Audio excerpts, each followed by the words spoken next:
I think my mother has a lot to say to a lot of people, and I'm not embarrassed to share it.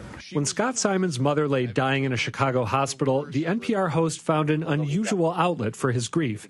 He chronicled her final hours on Twitter. She was giving not just me, but us a great performance. Some of Simon's tweets were wry. My mother. Believe me, those great deathbed speeches are written ahead of time. Others were grim.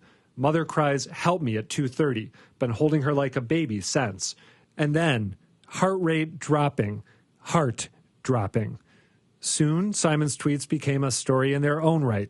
And for the most part, the response was favorable. And I love what he did. I do too. But others objected. Writer B.J. Mendelsohn called Simon's decision the final frontier of our own self-absorbed narcissism and love of technology. For his part, Simon says his tweeting didn't keep him from comforting his dying mother. I didn't have my arm around, one arm around my mother and the other around my iPhone tweeting. And if you don't like what Simon did, you can always stop following him. Well, with all let me start. This is a very delicate subject, and talking about the way someone chose to grieve or express their grief can feel a little presumptuous. But Scott Simon made his mother's death very public, so I think it's appropriate for us to do it here. He said, "Well, I wasn't holding her with one arm while I had my other hand on the iPhone," and that's worth noting. But for me as a Twitter user, if I'm home in the evenings and pick up my phone to check email or check Twitter or whatever, I'm keenly aware of the fact that when I put it down, I am not automatically fully with my family around me. It takes me a while to get re-immersed, to make the shift from the virtual world that I've just accessed to the real world around me. And I think that's why this story made me so uncomfortable, because for me it conjured up an image of a man who, in his mother's last moments, was getting distracted by social media. And again, I use Twitter all the time. I use it to have serious arguments as well as lighter conversations. But I think I find there to be something troubling about the decision to broadcast this rather than wholly focusing on your loved one in this sort of most private and sacred of moments. But again, just my opinion. Well, we may be the group that is not full of praise for Scott Simon. I don't know, because I share your misgivings. I think that what he did tweet was sensitive and heartfelt, and I say this with no disrespect, but there was something about not because it was Twitter, but simply the real-time aspects of it that made me really uncomfortable. I didn't really see anything much different from wheeling in a TV camera and let's show some live video of my mother during her last moments here, and that would have been inappropriate.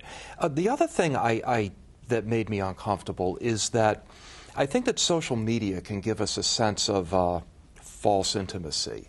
Now, I should have looked up how many followers Simon has. Right now he's got about 1.3 million. Okay. During this it was 1.2. I think it's fair to say that of those 1.3 million people, he only personally is close to a handful of those people. And I just don't think that this was something that was appropriate for him to be sharing with more than 1 million people who really don't know him.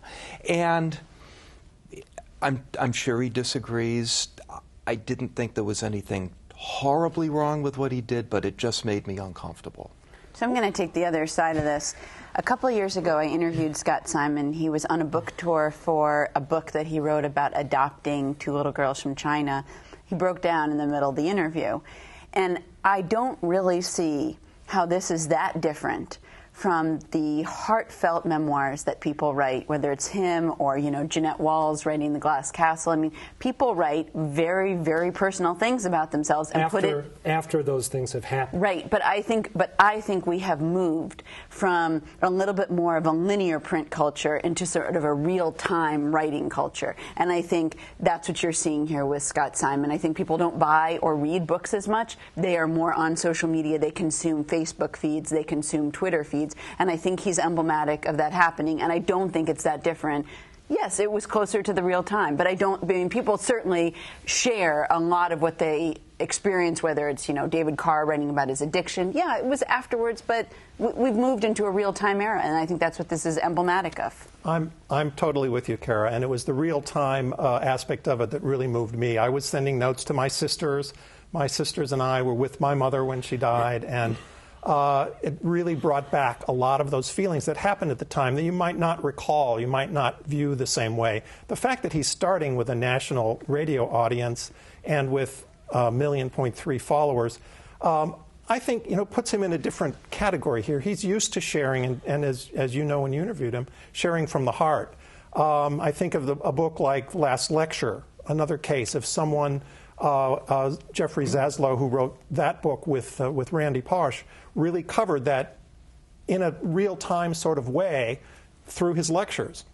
And I just think this is the way we're going now, that it really is very important. The problem is it may set a standard for other people wanting to do that who will not do it in the brilliant, moving way that Scott did. I mean, I don't really feel like it's any of my damn business what he does at that moment in his life. Didn't he make it your business, though? I mean, he put this out there for the public to consider. Well, as you noted in the piece, you can always unfollow or just, give it a miss.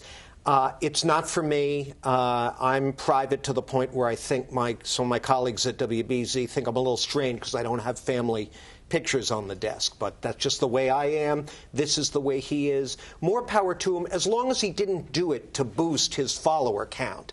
If you start seeing this kind of thing being exploited for craven commercial motives, that bothers me. Otherwise, to each his own. Just to end on a dystopian note, I do wonder what we're going to see next. I mean, are we going to see a 6-second Vine video that goes around the internet of the moment when someone died? It wouldn't surprise me.